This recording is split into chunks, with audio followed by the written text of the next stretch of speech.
The main hall of the mansion seemed to breathe silently as the maid, Julia, breathless, crossed the corridor as if fighting against an invisible weight that had been crushing her since the moment she saw that woman sitting in a metal chair, surrounded by damp walls and the cold lights of a public hospital. She didn't want to believe what her eyes had registered, but the memory of that woman's pale skin, her fragile breathing, and her eyes that seemed to plead for help without the strength to raise a hand, haunted her like a scream echoing in her own soul. And when she stopped before Ricardo, the millionaire who firmly believed his mother had died 7 years earlier, she couldn't contain the bitter urgency that burned within her. With a trembling voice, but firm as a sentence impossible to ignore, she blurted out, "Sir, your mother is alive. I saw her in the asylum, and she tried to say your name." The impact of those words fell upon the room like a silent explosion, causing Ricardo to recoil, pale, while everyone around him froze, unable to comprehend how a woman presumed dead could still exist, and worse, exist in that place of utter abandonment. Before we delve into this amazing story, tell me which city and state you're watching from. Leave a comment and I'll reply with gratitude. And while you're at it, subscribe to the channel, turn on notifications, and like this video. We want to share more stories like this. The main hall of the Montenegro mansion was too silent for a Tuesday afternoon, and this heavy silence seemed to weigh on every crack, every wall, every breath that the maid Julia tried to control as she arranged the pictures in the hallway. She felt that this environment hid something, not the kind of secret that is exposed with words, but the kind that clings to the skin, that alters the air, that makes any sensitive person realize that there is a pain there that no one dares to mention. The house was enormous, immaculate, illuminated by tall windows that let the light in as if trying to purify bad memories, but no brightness could erase the constant feeling of mourning that surrounded every piece of furniture. The millionaire Arthur Montenegro hadn't spoken about his mother in years. To everyone, she had died discreetly, and he never offered condolences or explanations. He only said it was for the best and changed the subject.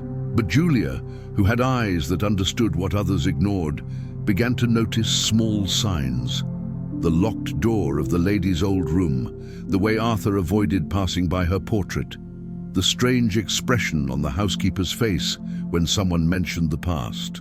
None of this was explicit, but everything seemed to pulse in the depths of the house as if a buried story was trying to emerge at any cost. Everything began to change that afternoon when Julia decided to clean the enormous portrait of her matriarch, prominently displayed in the main hallway. The gilded frame bore recent handprints, but no one admitted to touching it. The cloth slid slowly over the portrait as she felt something almost inexplicable, the sensation that the woman painted there, elegant, serene, with a discreet smile, seemed too sad for a dead person. It was as if her eyes were pleading for help. Julia quickly dismissed the thought, but the unease remained vibrating within her, until, on an ordinary day like any other, while organizing the laundry, she noticed something that made her heart race. Tucked between pillowcases and towels was a crumpled medical report bearing the letterhead of a private asylum located on the outskirts of town. At the top of the page, a name was clearly written, Donna Teresa Montenegro. Julia read and reread, trying to find some logical explanation. Perhaps it was just another person with the same name, although a rare coincidence. But when she read the field legal guardian, her hands trembled. Arthur Montenegro. That night, Julia barely slept. Everything seemed wrong, dangerous, silently monstrous. How could someone hide from their family that their own mother was alive? How could they keep someone locked up in an asylum while the world believed she was dead? And why? These questions echoed, pushing her toward a truth she didn't yet understand. She tried to convince herself that she shouldn't get involved, but the image of the woman in the painting seemed to watch her, begging to be heard, as if she were the only one capable of pulling her out of that invisible limbo. In the following days, Julia tried to act normally, but the weight of the discovery eroded her steps. Everything became unbearably clear when Arthur, in an intense argument with his controlling fiancée, let slip in a low, broken voice, "She can't come back, not after everything." Julia understood then that there was much more behind that story, and that this wasn't a simple family secret, but something that could destroy the entire structure of the Montenegro mansion. The decision to go to the asylum was born the moment Julia realized that if she didn't seek answers, she would forever carry the guilt of knowing and not acting. She took a bus, walked through narrow streets, and entered the place with her heart squeezed between fear and courage. The smell of disinfectant was strong, the walls had a yellowish color of abandonment, and the main corridor seemed endless. When she finally found the room where the file indicated patient Teresa Montenegro was, her whole body froze. The door had scratches, as if someone had tried to get out. And when she slowly opened it, what she saw almost took the breath from her lungs. A thin, frail woman looking out the window with a distant but alive gaze. When Julia said her name, the woman turned slowly and smiled with a relief that seemed too old. "You came. Finally, someone came." Donna Teresa recognized Julia without knowing her. She spoke incoherently at first, as if her mind were trying to piece together torn memories. But it only took her mentioning Arthur, and the woman's eyes filled with tears so deep that the maid felt the weight of decades fall upon her shoulders. The lady wasn't there because of illness, but because of something worse, because she had been silenced. Julia left the asylum with her heart screaming, knowing it was impossible to keep it hidden. It was no longer a matter of choice. It was justice. It was a mission. It was truth. And when she entered the mansion that night, with firm steps though trembling inside, she knew she was carrying the phrase that would forever change that man's life and expose all the darkness hidden behind the luxurious walls of the Montenegro family. "Sir, your mother is alive. I saw her in the hospice." In the suffocating silence that filled the mansion after the maid's revelation, the millionaire, Augusto, walked down the hallway as if crossing a bridge about to collapse. Each heavy step felt like a blow, and his mind tried to piece together old memories with the phrase that still echoed in his head, "Your mother is alive. I saw her in the asylum." He couldn't comprehend how something so absurd could be real, but at the same time, a part of him trembled because that doubt had always existed, never fully buried, only pushed into a dark corner of his own consciousness. While Augusto struggled against his own memory, the maid Lucia remained motionless at the foot of the stairs, clutching the crumpled cloth tightly as if it were the only thing capable of keeping her upright. The boy Pedro, the millionaire's son, watched everything with a frightened look, feeling the weight of a secret he didn't yet understand, but which left him uneasy, almost as if he were being pulled into that truth. The atmosphere of the house seemed different, as if the walls carried a new meaning, something hidden for years, and now everything threatened to open up at once. Lucia knew that this was the moment when everything would collapse, or finally be set free, and even though she was nervous, her eyes remained steady, because she had seen something real, something she couldn't ignore, and she carried the feeling that if she remained silent, she would be condemning that elderly woman to eternal invisibility. In his office, Augusto rested his hands on the desk and took a deep breath, trying to organize thoughts that slipped through his fingers like water. Memories of his mother's funeral returned vivid and confused. The tearful faces, the closed coffin, the feeling that something wasn't right, but that no one had dared to question it. His wife Helena's voice was the first to break the silence, but it brought no comfort. There was despair masked in the artificial calm. She said it was all a mistake, that Lucia must be confusing someone, that it was impossible, that the whole family had been at the funeral.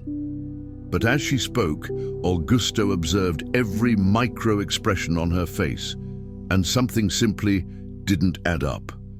He had never suspected his wife about his mother, but now it was as if a veil had been torn away. He noticed Helena averting her gaze, swallowing hard, clenching her hands tightly, and every small gesture seemed to scream at him that there was more to the story than she wanted to admit. The anguish that began as a thread quickly transformed into a net tightening around Augusto's chest. Lucia, for her part, remained at the office door waiting to be called. And while she waited, she listened from afar to fragments of the discussion. She knew she had risked everything by telling the truth. She could lose her job, be discredited, accused of making up absurdities. But the image of the elderly woman she had seen at the asylum days before wouldn't leave her mind. The lost gaze, the grey hair carelessly tied back, the trembling fingers as she tried to pronounce something that sounded like a plea for help, and the detail that made Lucia freeze, the gold bracelet on her frail wrist, the same bracelet that Augusto always said had belonged to his mother and had been buried with her. It was that detail that had brought her there. It was that which made her overcome her fear and confront her boss. Because she didn't just see a similar-looking lady, she saw the same jewel, the same face, the same expression that Lucia knew from the old photos hanging in the mansion. When Augusto finally called Lucia inside, the office seemed smaller, as if the walls had closed in, compressing the air. He asked in a trembling, almost unrecognizable voice if she was sure of what she had seen. Lucia nodded firmly, describing every detail. The room, the small window, the asylum uniform, the woman struggling to pronounce his name as if trapped in a body that no longer obeyed. Augusto felt something tear inside him as he listened. It was as if he were hearing an account of someone who never had the chance to say goodbye. The silence between them turned into an abyss until he asked Lucia why she had gone to the asylum in the first place. That's when Lucia explained that she was there visiting a former colleague who was hospitalized for depression, and in the hallway she overheard staff whispering about the elegant lady who arrived without documents, brought by a younger woman who never returned. This made Augusto's blood run cold. He looked at Helena, and in that instant he saw something break on his wife's face. The mask of security she had worn for years was crumbling, revealing pure fear. The truth began to emerge word by word, first through scattered phrases, then through restrained sobs.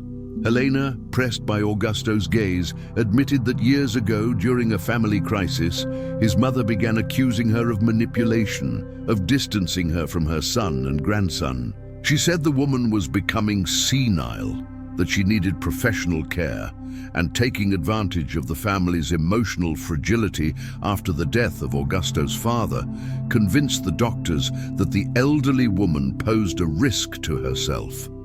The hospitalization was done silently, without questions, without Augusto's presence, as he was traveling at the time. After that, Helena simply lied. She invented the death, quickly organized a private wake, and presented false documents. She justified each action as protecting the family, but Augusto could only see betrayal. Pedro, who had overheard part of the conversation hidden behind the door, entered the office with wide eyes. He had only ever seen his grandmother in photos and the reverent way his father spoke of her. Knowing she was alive filled him with a hope that exploded into tears. This image of his own son crying was what completely broke Augusto. He felt his legs give way and sat down in the armchair with his hands covering his face, crying for the first time in years, carrying pain, guilt, love, and a growing fury. Lucia approached carefully and placed her hand on his shoulder, saying that there was still time, that the woman was weak but alive and waiting for him. What had seemed impossible before was now urgent. He needed to find her. He needed to repair what had been stolen from him for so long. The decision was made, even before he got up. Augusto would go to the asylum that very night, with or without his wife, with or without explanations. The search for the truth would be immediate, and no one would stop him from seeing his own mother. In the dense silence of that fog-drenched dawn, when the Montenegro mansion still slept, trapped in its ancient secrets, Ricardo received the phrase that would forever change everything he thought he knew about his own life. "Sir, your mother is alive. I saw her in the asylum." The news hit him like a muffled thunderclap, the kind that makes no noise on the outside, but detonates everything inside, dragging along memories, fears, and questions he never dared to ask. It was impossible, it was absurd, it was a direct violation of the story he had repeated to himself since childhood, that his mother had died when he was only 6 years old. However, the desperate expression of the woman speaking to him, a simple employee of the abandoned asylum, left no room for doubt. Her eyes trembled with genuine terror, as if she were bringing a forbidden message from the depths of a labyrinth where no one should enter. The maid, Elisa, squeezed his arm tightly to prevent him from pulling away, as if she feared he would flee from the truth before it was fully revealed. And that made the air even heavier, as if the house itself were trying to prevent the revelation from blossoming. The clock in the room read 3:14 a.m. when she recounted that it had all begun weeks earlier, when a weak, trembling woman with a small voice murmured the name Ricardo Montenegro repeatedly, asking to see her son before she died. His name, spoken by someone supposedly dead decades ago, resonated like an impossible echo. Elisa described the woman: grey hair, deep-set eyes, thin hands that trembled like leaves, and a long scar across her forearm. The same one her mother had when she saved a boy from a fire. This detail made Ricardo's stomach churn, as if he had swallowed ice. He tried to deny it, tried to repeat to himself that it was a coincidence, that the maid could have been deceived, but something inside him, something very deep and ancient, awakened like a caged beast. That absence that had always existed in his life, that void that no wealth, business, or achievement could fill, now took shape, a face, a breath. The mother she was told was dead could be alive, secretly institutionalized, hidden by someone who was afraid of what she knew or what she might reveal. Doubt began to explode like sparks inside him, creating confusing images. His father stating years ago, with a voice heavy with pain, that a tragic accident had taken his mother. The housekeeper avoiding answering questions. The death certificates he never dared to ask to see. Every detail of the official story he had always accepted began to seem like a curtain too thin to hide something monstrous behind it. Most disturbing was the way Elisa spoke. She insisted that someone within the family paid for the nurse's silence, that visitors were forbidden from entering that section of the asylum, and that when she tried to talk about the past, they immediately sedated her. With each sentence, Ricardo felt as if the ground were moving, as if the whole house were breathing strangely, as if the walls were silent witnesses to an ancient crime. The revelation led him to recall small things, forgotten memories that now took on color. He remembered an old photo he found in his adolescence where his father smiled, holding his mother by the waist, but there was a strange cutout on the edge, as if someone had removed another person from the image. He also remembered a conversation interrupted by his great-aunt, who once commented that certain truths are not for children. And now everything cruelly aligned. The silence, the deaths, the secrets, the never-opened rooms upstairs. Everything pointed to something much bigger than a simple disappearance. As he listened to Elisa, Ricardo felt a mixture of fear and impulse, fear of what he would find if he went there, fear that it might be true, and an even greater fear that, no, it was. But there was also the growing flame of a son who, even after so many years, couldn't accept that the woman who gave him life could have been buried alive in a place where no one looks inside.